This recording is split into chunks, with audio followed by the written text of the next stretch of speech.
এই আমাদের ছোট্ট বাড়ির ছোট্ট ছাদ বাগান, পুরোটাই বাবা নিজের হাতে তৈরি করা, যত্ন নেওয়া।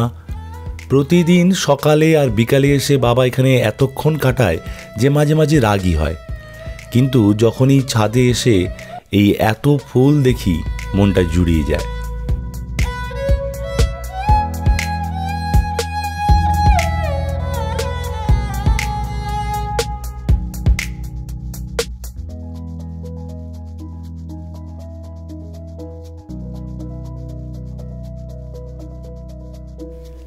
এখন শীতের শেষ আর বসন্তের শুরু।